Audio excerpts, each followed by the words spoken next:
ഇനി അതുമായി ബന്ധപ്പെട്ട അടുത്തൊരു വിഷയം ഷെയർ കച്ചവടമാണ്. എന്ന് പറഞ്ഞാൽ ഇപ്പോ 4 പേര് ചേർന്ന് ഒരു കച്ചവടം തുടങ്ങി. 4 പേര് ചേർന്ന് കച്ചവടം തുടങ്ങി. നമ്മളിപ്പോ ഒരു വർഷം പൂർത്തിയായപ്പോൾ നമ്മൾ എന്ത് ചെയ്തു? ഈ കച്ചവടത്തിന്റെ സ്റ്റോക്ക് മൊത്തം, അതിന്റെ ഡെപ്പോസിറ്റ്, മറ്റു കാര്യങ്ങൾ പറഞ്ഞതുപോലെ എല്ലാം കൂടി നമ്മൾ ചേർത്ത് നോക്കിയപ്പോ 2 ലക്ഷം രൂപയുടെ സ്റ്റോക്ക് ഉണ്ട്. മൊത്തം കൂടെ 2 ലക്ഷം രൂപയ്ക്കുണ്ട്. അതല്ല, നമ്മുടെ സക്കാത്തിന്റെ തുക എന്ന് പറഞ്ഞാൽ 595 ഗ്രാം വെള്ളിയുടെ പൈസ. ഈ വർഷത്തെ മാർച്ച് 2 കണക്കനുസരിച്ച് നോക്കുമ്പോൾ 1,87,503 രൂപ അടിത്തറ തുക. അപ്പൊ നമ്മുടെ കച്ചവടത്തിന്റെ ചരക്കെല്ലാം കൂടി 2 ലക്ഷം രൂപയുണ്ട്. അപ്പൊ നമ്മുടെ അടിത്തറ തുകയാകുന്ന 595 ഗ്രാം വെള്ളിയുടെ 2026 മാർച്ച് 2 വില വെച്ചിട്ട് 1,87,503 രൂപ. അപ്പം അത് കണക്കാക്കി നോക്കുമ്പോ സക്കാത്തിന്റെ മുതലുണ്ട്. പക്ഷെ 4 പേരുടെ ഷെയറാണ്. 4 പേരുടെ ഷെയർ അപ്പോൾ ഒരാൾക്ക് 50,000 വെച്ചേ ആയിട്ടുള്ളൂ. അപ്പൊ അതിന് സക്കാത്ത് കൊടുക്കണോ? അവിടെ നോക്കുന്നത് ഓരോരുത്തരുടെ ഷെയർ അല്ല നോക്കുന്നത്, കൂട്ടുകച്ചവടമാകുമ്പോൾ അത് ഒന്നിച്ചാൽ മതി. ഇപ്പൊ മൊത്തം കൂടി എത്ര ഉണ്ട് അതേ നോക്കുക, അതല്ലാതെ ഓരോരുത്തരുടെ ഷെയറായിട്ടുള്ള മാറ്റുകയില്ല.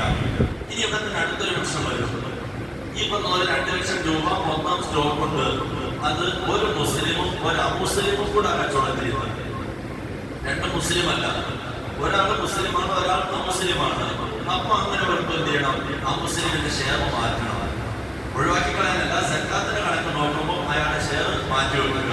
എന്ന് പറഞ്ഞാൽ 2 ലക്ഷം രൂപയുണ്ട്, 2 പേരാണ് ഷെയർക്കാര്. ഒന്ന് മുസ്ലിമാണ്, ഒന്ന് അമുസ്ലിമിന് സക്കാത്തില്ല. അതുകൊണ്ട് ആ ഷെയർ നേരെ 2 ആക്കി. അപ്പൊ 1 ലക്ഷം മുസ്ലിമിൻ്റെത്, 1 ലക്ഷം മുസ്ലിമിൻ്റെത്. അപ്പൊ മൊത്തത്തിൽ നോക്കുമ്പോൾ 2 ലക്ഷം നമ്മുടെ അടിത്തറ. ഈ വർഷത്തെ തുക 1,87,503 മുകളിലുണ്ട്. പക്ഷെ ഷെയർ ഇവിടെ മുറിച്ചു. കാരണം ഒന്ന് മുസ്ലിമിൻ്റെതായതുകൊണ്ട് അത് മുറിച്ച് മാറ്റി കഴിയുമ്പോൾ പിന്നെ ഒന്നേ ഉള്ളൂ. അപ്പൊ സക്കാത്തിന്റെ തുക എത്തിയില്ല. അതുകൊണ്ട് ആ വർഷം അയാൾക്ക് സക്കാത്ത് നിർബന്ധമാവുകയും ഇല്ല. അപ്പൊ അതുകൊണ്ട് കാഫിറുകളായ ആൾക്കാർ, അമുസ്ലിങ്ങളായ ആൾക്കാർ നമ്മുടെ ബിസിനസ്സിൽ ഷെയർ ഉണ്ടെങ്കിൽ അവരുടെ ഷെയർ ഒഴിവാക്കിയിട്ട് വേണം നമ്മൾ എന്ത് ചെയ്യാൻ, കണക്കെടുക്കാൻ. ഇനി അടുത്തൊരു വിഷയം, സക്കാത്ത് വരാത്തവർ ഭയങ്കര ഇസ്ലാം പ്രോത്സാഹനം നൽകുന്ന ഒരു കച്ചവടമുണ്ട്. ഇപ്പൊ നമ്മുടെ അടുത്തൊരു കടല്, നമ്മുടെ അടുത്താണ് കടല്. ഒരാൾക്ക് 10 ബോട്ടുണ്ട്. ഈ 10 ബോട്ടും കൊണ്ട് 200 സ്റ്റാഫുണ്ട്. ഈ 200 സ്റ്റാഫും ഒരു 10,000 പെട്ടിയും ഒക്കെ ഉള്ള മനുഷ്യൻ. ഇയാൾ നേരെ പോന്നു. ഇയാൾ എന്ത് ചെയ്യുന്നു? ഈ സ്റ്റാഫുകളൊക്കെ വിട്ടു.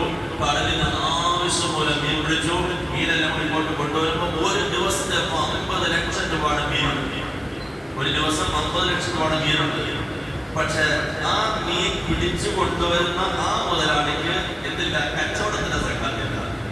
അവിടെ ഒരു പ്രശ്നമുണ്ട്. ആ വിഷയം പഠിപ്പിക്കാൻ വേണ്ടി ഇങ്ങനെ പറഞ്ഞത്. ഇതുപോലെ തുല്യമായ ഒന്നുകൂടെ പറഞ്ഞ വിഷയത്തിലേക്ക് വരാം. ഏത്തവാഴ അല്ലെങ്കിൽ വാഴ കൃഷി കൊണ്ടിരിക്കും, അല്ലെങ്കിൽ മരച്ചീനിയുടെ കൃഷി കൊണ്ടിരിക്കും.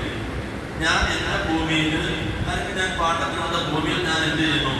മരച്ചീനി ഇടുന്നു, അതല്ലെങ്കിൽ ഞാൻ വാഴ വെക്കുന്നു. അങ്ങനെ 2,000 കൊല ഞാൻ വെട്ടിക്കൊണ്ടുവന്നു. 2,000 കൊല ഞാൻ വെട്ടിക്കൊണ്ടുവന്നു. അല്ലെങ്കിൽ എത്രയോ മരച്ചീനി ഞാൻ കൃഷി ചെയ്ത് ഞാൻ പറിച്ചുകൊണ്ടുവന്നു. ഇതാണ് എന്റെ സ്ഥിരം തൊഴിൽ. അത് ഞാൻ കൊണ്ടുപോയി കച്ചവടം ചെയ്യും. കച്ചവടത്തിന്റെ പേരിൽ ഈ പറഞ്ഞ 3 പേർക്ക് സക്കാത്തില്ല. എന്തുകൊണ്ട്? ഇയാളുടെ ഒരു സാധനം വില കൊടുത്ത് വാങ്ങിയതല്ല. വില കൊടുത്ത് വാങ്ങാതെ കിട്ടിയ സാധനം കച്ചവടം ചെയ്താൽ അതിന് സക്കാത്തില്ല.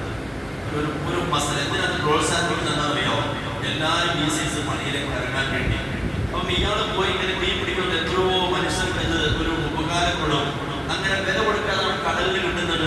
പക്ഷെ അയാളുടെ കയ്യിൽ നിന്ന് പിന്നെ വാങ്ങിക്കൊണ്ട് കച്ചവടം ചെയ്തവരെല്ലാം സക്കാത്തോടെ. കാരണം ഇവർ പൈസ കൊടുത്തിട്ടാണ് അദ്ദേഹത്തിന്റെ കയ്യിൽ നിന്ന് മീൻ വാങ്ങിയത്, എന്നിട്ട് കൊണ്ടുപോയി കച്ചവടം ചെയ്തത്.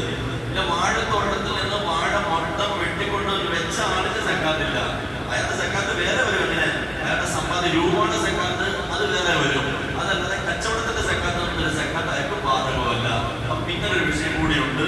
നമ്മൾ പൈസ കൊടുത്ത് വാങ്ങി കച്ചവടം ചെയ്യുമ്പോഴാണ് കച്ചവടത്തിന്റെ സക്കാത്ത് വരുന്നത്. അല്ലാതെ ഇങ്ങനെയുള്ള ആൾക്കാർക്ക് ആ സക്കാത്ത് വരുന്നില്ല. അപ്പം ആ കാര്യം നമ്മൾ പ്രത്യേകം ശ്രദ്ധിക്കുക. പിന്നെ ഇന്നലെ അവസാനം പറഞ്ഞൊരു വിഷയമുണ്ട്. ഏത്? എന്നിട്ട് ചോദിച്ചത്, നമ്മുടെ ഒരു പ്രാവശ്യം സക്കാത്ത് കൊടുത്താൽ പിന്നെ സക്കാത്ത് കൊടുക്കണോ? രൂപയ്ക്ക്, സ്വർണത്തിന്, വെള്ളിക്കും ഒക്കെ കച്ചവടച്ചരക്കിനൊക്കെ എല്ലാ വർഷവും സക്കാത്ത് കൊടുക്കണം. ഉദാഹരണത്തിന് 1 കോടി രൂപ എന്റെ ബാങ്കിൽ കിടപ്പുണ്ട്. ഈ വർഷത്തിന് 2 ലക്ഷം രൂപ സക്കാത്ത് കൊടുക്കണം. വീണ്ടും അടുത്ത വർഷം അവിടെ കിടക്കാൻ 97 ലക്ഷം രൂപ അവിടെ കിടപ്പുണ്ട്. അതിന്റെ 2% അടുത്ത വർഷം സക്കാത്ത് കൊടുക്കണം.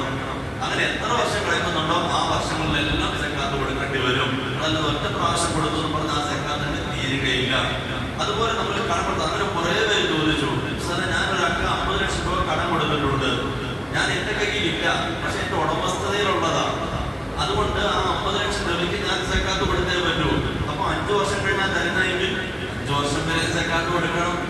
50 ലക്ഷം അവിടെ കിടക്കുന്നു, ഈ വർഷം 1.25 ലക്ഷം ഞാൻ സക്കാത്ത് കൊടുക്കണം, അടുത്ത വർഷം 1.25 ലക്ഷം ഞാൻ സക്കാത്ത് കൊടുക്കണം, അടുത്ത വർഷം 1.25, വർഷം തോറും അതിന്റെ സക്കാത്ത് അങ്ങനെ കൊടുത്തുകൊണ്ടേയിരിക്കണം.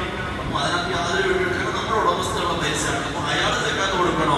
അയാളുടെ കയ്യിൽ പൈസ ഇരിക്കുകയാണെങ്കിൽ സക്കാത്ത് കൊടുക്കണം. അയാളെ കച്ചവടക്കാരിരിക്കുകയാണെങ്കിൽ അയാൾ സക്കാത്ത് കൊടുക്കണം.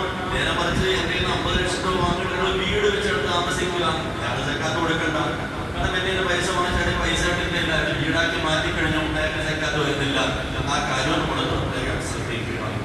ശരി, നമുക്ക് അടുത്ത ക്ലാസ് നമുക്ക് വിശദമായി കുറെ കാര്യങ്ങളോട് പറയാനുണ്ട്. അല്ലാഹു സുബ്ഹാനഹു വ തആല കാര്യങ്ങളൊക്കെ വേണ്ടതുപോലെ മനസ്സിലാക്കി പ്രവർത്തിക്കാൻ നോക്കുന്നതിൽ